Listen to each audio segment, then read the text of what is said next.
হেই everyone, আমি আগের দিন এই নেকলেসটা বানিয়েছিলাম। এর মধ্যে যে শিউলি ফুলগুলো আছে এর টিউটোরিয়াল ভিডিওটা আজকে তোমাদের সাথে শেয়ার করব। তো প্রথমেই আমাদের রেজিন আর হার্ডনার পার্টটাকে এরকমভাবে মিশিয়ে নিতে হবে। তারপর একটা গোল চাকতির মতো তৈরি করে নেব। শিউলি ফুলটা আমি যেই সাইজের বানাবো সেই রকম। শিউলি ফুলের যেহেতু 6টা পাপড়ি হয় তার জন্য এরকমভাবে 6টা দাগ দিয়ে নেব, যাতে শিউলি ফুলের পাপড়িগুলো সব সমান হয়।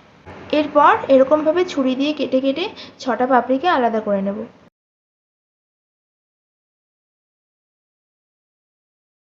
যেহেতু শিউলি ফুলের পাপড়িগুলো গোল হয় না, তাই জন্য ছুরি দিয়ে ফুলের পাপড়ির মাথাগুলো এরকমভাবে কেটে নেব। শিউলি ফুলের মাথাগুলো কিন্তু এরকমই হয়। এরপর আর কিছুই না, ব্যাস হাতের সাহায্যে শেপ দিয়ে নেব এরকমভাবে। তবে ক্লেটা একদম নরম থাকলে কিন্তু কাজটা করতে খুবই অসুবিধা হবে, একটু শক্ত হয়ে গেলে সুবিধা হয় এই কাজটা করতে।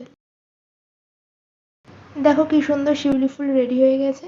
তো তোমরাও এইভাবে বানাতে পারো, খুবই সুবিধা হয় এইভাবে কাজটা করলে। এবার এটাকে কালার করে দিলেই অরিজিনালের মতোই দেখতে লাগবে। এরকম আরও কিছু সহজ কাজ শিখতে চাইলে আমার চ্যানেলটিকে সাবস্ক্রাইব করে আমার পাশে থাকো। টাটা।